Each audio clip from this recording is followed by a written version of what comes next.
Senadora, buenas tardes. A ver, esta pregunta con las personas que hemos podido platicar, una de ellas está aquí, que es Manuel Díaz, es obligada a hacerla. Para mí es una obligación. ¿Qué fue lo que viste, Lili? ¿O qué fue lo que te convenció? Porque habíamos millones de mexicanos que sabíamos que el 6% por ejemplo, de crecimiento del que hablabas ahorita, pues no se iba a dar, no eran números reales. El tema de que la seguridad se iba a acabar, la inseguridad, no era un plan real, o sea, no había un plan, había una manifestación, una promesa, pero nunca hubo un plan atrás. Y muchos de los que no votamos por Andrés Manuel López Obrador, o incluso nos abstuvimos, algunos se abstuvieron, sabían que eso no era así, que no iba a ser así, que eran promesas totalmente huecas. Eh, ¿qué fue lo que a ti te convenció, Lili? O sea, a ti como persona dijiste, bueno, sí le entro, porque además debe decir algo. No debe ser fácil cambiar tu carrera de un día para otro, aprender un nuevo oficio, porque estás aprendiendo, Lili. O sea, has ido aprendiendo en el camino y te has desarrollado, e incluso cuando has cometido un error, te has disculpado y has dicho, sí, cometí un error, lo cual se requiere mucho valor. ¿Qué fue eso, Lili? Fíjate que en las ocasiones en que platicamos, él se mostraba, el mismo presidente se mostraba tranquilo, cierto. Me hablaron mucho de, porque yo les decía, a ver, yo no soy de izquierda. Entonces a lo que me invitaron fue a un movimiento plural en el que cabíamos muchos ciudadanos. Eso se suponía que era y que iba a ser. He comentado que había una campaña, dentro de la campaña, para presentar al presidente López Obrador como una persona que ya se había moderado, que ya tenía límites, que se había hecho más reflexivo, más consciente. Y no sé si ustedes recuerdan que incluso se veía contento, se veía alegre en la campaña, eh, sonreía, nada como lo que vemos ahora. Es más, a veces parece que como si el presidente hubiera perdido, no ganado, de lo enojado que se ve, en fin.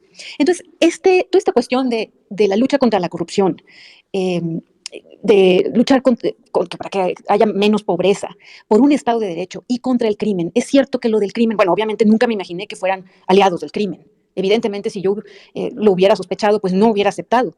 Y en mi descargo está que cuando fui descubriendo eso, lo empecé a denunciar y lo he dicho con todas sus letras.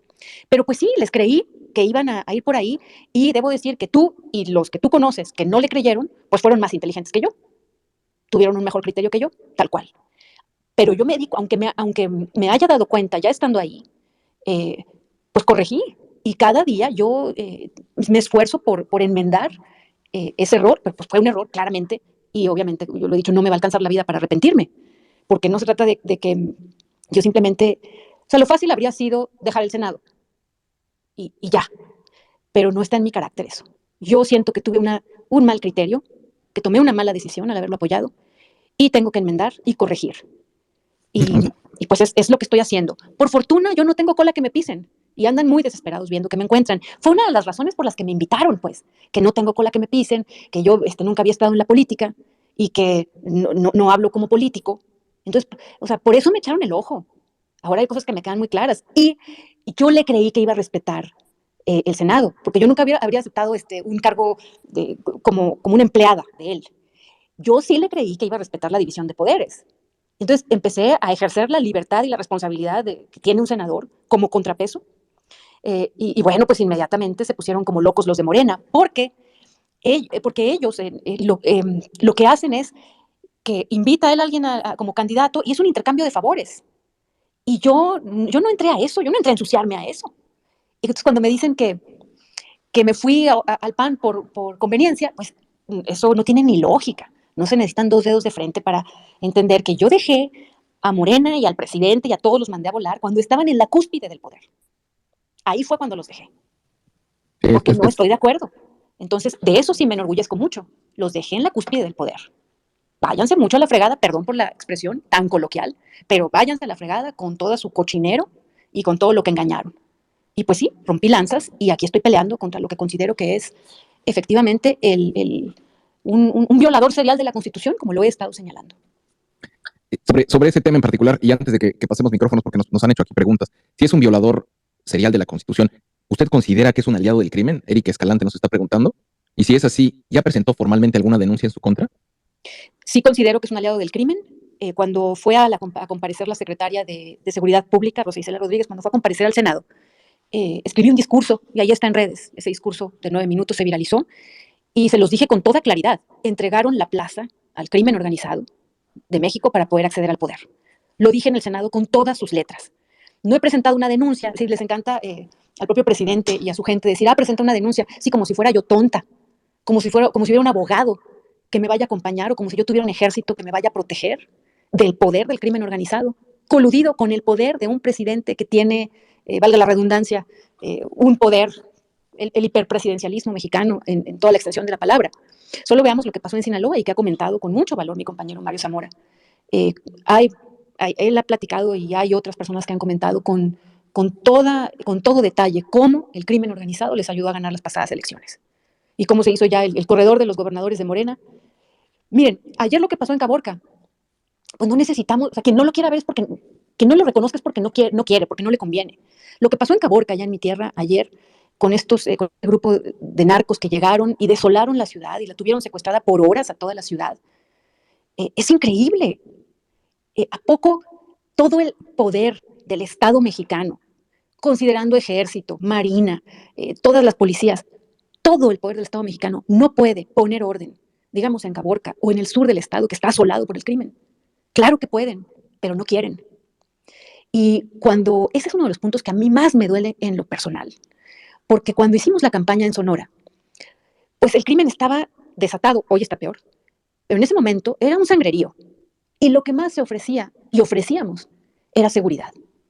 Pero el presidente, cuando decía abrazos, no balazos, yo pensaba que era como un eslogan para ofrecer paz y tranquilidad. Yo no sabía que en realidad es que habían hecho ahí su acuerdo. Ahora que lleva 3 años en el gobierno, pues está a vista de todos. Y no nos podemos hacer tontos con ese asunto. Está a vista de todos. Y a mí me gustaría que en nuestro país esto no se normalizara. Ver al presidente en una mañanera, que es un acto oficial, es un acto de gobierno, que tiene todo el peso legal como acto de gobierno. Desde una mañanera, verlo felicitar al crimen organizado porque se portó bien, respecto a que no habían matado a tantos candidatos, cuando había sido una matazón de candidatos en las pasadas elecciones. Esto es bizarro. Y más allá, va contra el Estado de Derecho. El presidente es un violador serial de la Constitución, y empecemos por ese asunto, porque no usa la fuerza para proteger a los ciudadanos del crimen, y tendría que ser juzgado por ello.